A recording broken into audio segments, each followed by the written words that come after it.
જય શ્રી કૃષ્ણ સર્વે વૈષ્ણવોને। આજે આપણે અધિક માસની 5મા દિવસની વાર્તા કરીશું, મેના વ્રત। એક દિવસની વાત છે। દેવી પાર્વતી હિંડોળે હિંચે છે, એવામાં સતી અરુંધતીનું આગમન થયું। પાર્વતીજીએ કુશળતાના સમાચાર પૂછી કહ્યું। સતી કહે, કંઈ કામકાજ? સતી કહે, દેવી, આપની પાસેથી મેં 12 મહિનાના વ્રત વિધિ સહિત જાણી લીધા છે, પરંતુ હજી સુધી પુરુષોત્તમ માસ માટે કાંઈ કહ્યું નથી। તો કૃપા કરીને મને જણાવો કે મારે પવિત્ર ગણાતા પુરુષોત્તમ માસમાં શું કરવું?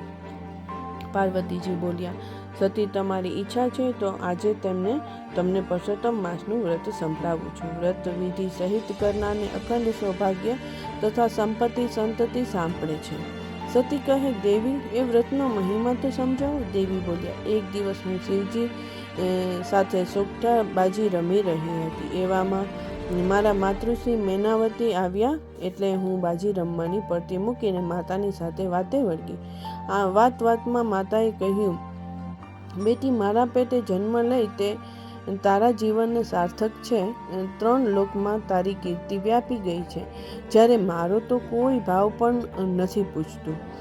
દેવો પણ તારી સ્તુતિ કરે છે। મૃત્યુલોકના માનવીઓ પોતાનું મંગલ કરવા 12 મહિનાના વ્રતોમાં તારું પૂજન કરે છે। ત્યારે તારા ઉપર ફૂલોનો વરસાદ વરસે છે, અને મારા ઉપર એકાદ ફૂલ તો શું, ફૂલની પાંખડીએ કોઈ ચઢાવતું નથી। તારા જેવી જગદંબાની હું માતા કહેવાઉં, પણ 12 મહિનાના બધા દિવસોમાં તારી પૂજા માટે મને એકાદ પ્રહર પણ મળ્યો નથી। માતાની મારા પ્રત્યે અત્યંત લાગણી જોઈ મેં તેને પુરુષોત્તમ માસનું વ્રત કરવા કહ્યું અને વિધિ પણ બતાવી દીધી।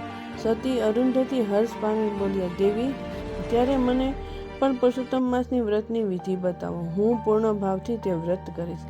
દેવી પાર્વતીએ પુરુષોત્તમ માસના વ્રતની વિધિ બતાવવા કહ્યું। સતી, જ્યારે અધિક માસ પુરુષોત્તમ માસ આવે ત્યારે શુદ્ધ પક્ષની ત્રીજના દિવસે સવારે પહેલા ઉઠવું અને સ્નાન કરી સ્વચ્છ વસ્ત્રો પહેરી ભૂદેવ સમક્ષ વ્રતનો સંકલ્પ કરવો।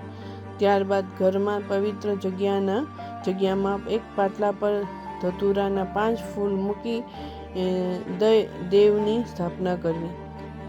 આ વ્રતમાં મારી માતા મેનાવતીની મહત્તા છે, એટલે હાથી પર પતિ પુત્ર સાથે બેઠા હોય એવી મેનાની સોનાની મૂર્તિ પહેલા બનાવી રાખવી પડે છે। મૂર્તિની 5 ગોવડી સાથે બ્રાહ્મણને હાથે પ્રતિષ્ઠા કરાવી તેના આગળ અખંડ દીવો રાખી મૂકવાનો અને રોજ મૂર્તિનું પુષ્પો અને સુગંધિત દ્રવ્યો વડે પૂજન કરી નૈવેદ્ય ધરાવી આરતી ઉતારવાની।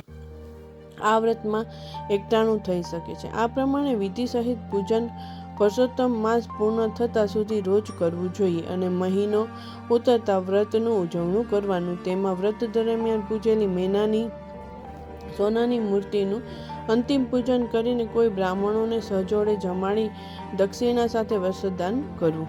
શક્તિ હોય તો સુવર્ણદાન પણ થઈ શકે છે। મેના વ્રતથી કામના મનની પુરાણ થાય, દુઃખ મટે, સુખ મળે, કુટુંબમાં શાંતિ થાય, પુરુષોત્તમને પૂજતા સફળ થાય સૌ કામ, સંતતિને સંપત્તિ મળે, ઉજ્જવળ થાય નામ। અધિક માસમાં સ્ત્રીઓ માટેનું આ વ્રત અતિ ઉત્તમ અને સૌભાગ્ય સુખ આપનારું છે। ગમે તેટલી દરિદ્રતા હોય, અશાંતિ હોય, ચિંતા હોય, મૂંઝવણ હોય, તે બધાય આ મનોવ્રતથી ટળે છે। વ્રત કરનાર સ્ત્રી ઘરમાં અને બહાર દેવીની માફક પૂજાય છે। જ્યાં જાય ત્યાં તેમનું સન્માન થાય છે। પવિત્ર પુરુષોત્તમ માસમાં આ મનોવ્રત જે સ્ત્રી ભાવપૂર્વક કરે છે તેની મનોકામના પૂર્ણ થાય છે, અખંડ સૌભાગ્ય રહે છે તથા સંપત્તિ સંતતિની પ્રાપ્તિ થાય છે। જય શ્રી કૃષ્ણ સર્વે વૈષ્ણવોને।